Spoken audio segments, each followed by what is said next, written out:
Dr. Vexler's 3 eye stalks drooped in frustration as he studied the holographic display. A tiny robotic ant, barely visible to the naked eye, remained stubbornly lodged in the human's prefrontal cortex. It had been 3 standard cycles since the procedure, and the nanobot simply refused to exit. This is unprecedented, Vexler clicked to his young Krillian assistant. The extraction protocol has failed 17 times. His human patient, Marcus Webb, sat calmly on the medical platform, seemingly unaware of the alien doctor's distress. Marcus was a cargo pilot who'd been injured in a freighter accident. A metal shard had embedded itself deep in his brain, and Vexler had deployed the medical nanobot to remove it with microscopic precision. The surgery had been a complete success. The shard was gone, the tissue repaired. But the ant just wouldn't come out. Mr. Webb, Vexler's translator, rendered his clicks into flat English. "We need to discuss your condition." Marcus raised an eyebrow. "Doc, I feel great. Better than great, actually. Haven't had a headache in days, and my reaction time's improved by 40% according to my ship's diagnostics." Vexler's eye stalks twisted independently, a sign of deep confusion.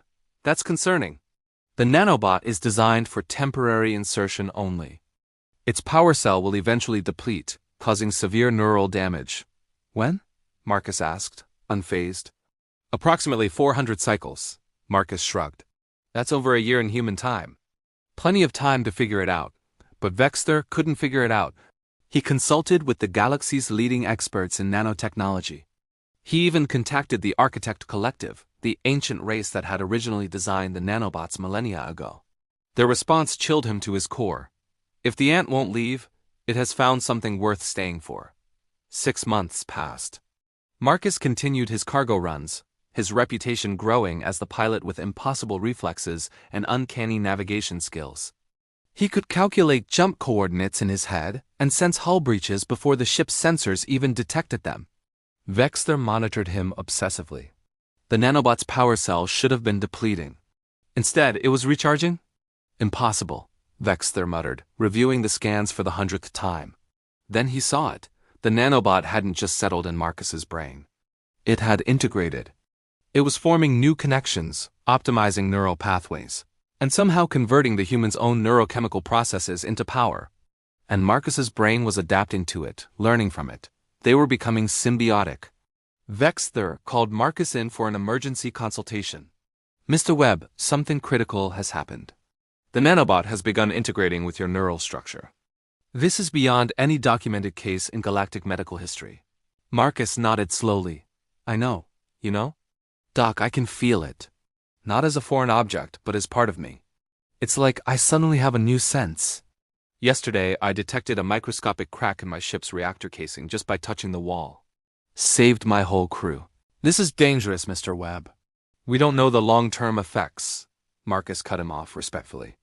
"Doc, neither did we when our ancestors started cooking meat or using tools. Evolution isn't always predictable." Vexler's eye stalks straightened.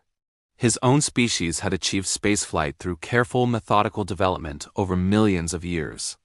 Humans had gone from horse-drawn carts to interstellar travel in barely 2 centuries.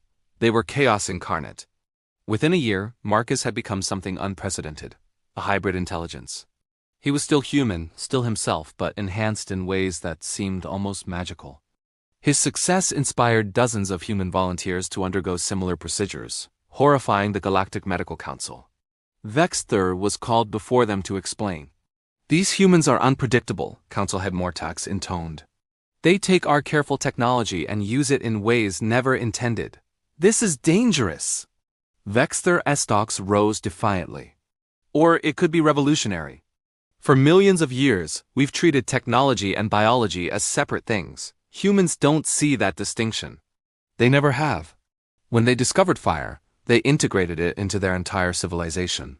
When they invented computers, they networked themselves with them. Your point? My point is that maybe the ant doesn't refuse to leave. Maybe it finally found where it belongs. And maybe..." Vexler's translator carried a hint of wonder. Maybe that's the most human thing of all, turning a medical accident into the next step of evolution. Marcus eventually returned to Earth, his mind forever changed. When asked if he regretted the accident, he just smiled. "Doc Vexler asked me once if I wanted him to keep trying to remove it. I told him the ant and I made a deal. It helps me navigate the stars. And I give it something it never had before: curiosity about what's beyond the next jump point. Thank you so much for watching. If you enjoyed this story, make sure to hit that like button and subscribe for more explorations into the far reaches of imagination. See you next time.